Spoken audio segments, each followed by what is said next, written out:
दादाजी British period में court में एक पद होता था मुंसरिम का, अब नहीं है वो बड़ा ही सम्मानित पद होता था। तो ये शुरू से आध्यात्मिक प्रवृत्ति के थे। तो ये इसके पीछे की एक छोटी सी स्टोरी कि राम रमापति बैंक की स्थापना हुई कैसे। तो ये प्रयागराज में महाकुंभ लगा हुआ रहा जो 12 वर्षों वाला होता है, उसमें ये गए थे और कल्पवास कर रहे थे। वहां बाबा सत्यराम दास जी के सानिध्य में ये आए और उन्हीं की सेवा में दिन भर लगे रहते थे। तो उनसे ये बड़े प्रभावित थे।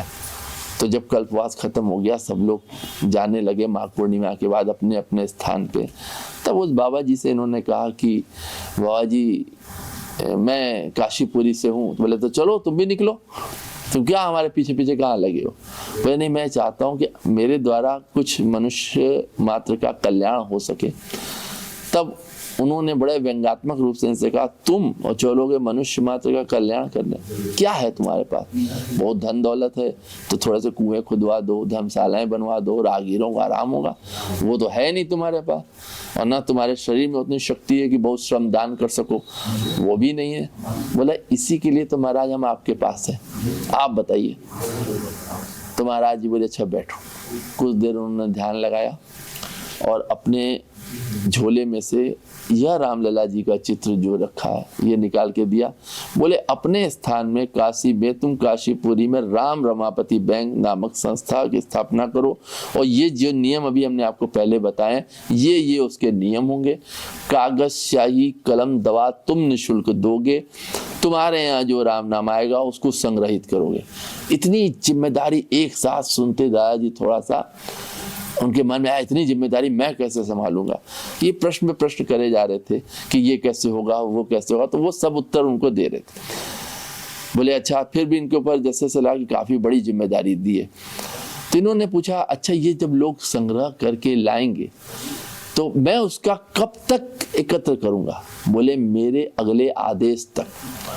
तो फिर इनके मन में आया कि आदेश आप कब देंगे? बोले मेरे अगले आदेश तक तुम और तुम्हारे आने वाली पीढ़ी इसका संग्रह करते रहेंगे। तो बोले बाबा जी अगर आपसे मिलना हो, बोले तुम क्या करोगे मिल करके? बोले नहीं आपका कोई निवास स्थान बता दीजिए। वो चलते जा रहे थे। बोले नहीं तुम्हें कोई जरूरत नहीं, बस तुम जाओ स्थापना करो। बोले आपका निवास स्थान? अंतिम प्रश्न यही किया था उन्होंने, आपका निवास स्थान? तो वह पीछे मुड़े इनकी तरफ, बोले कैलाश पर्वत।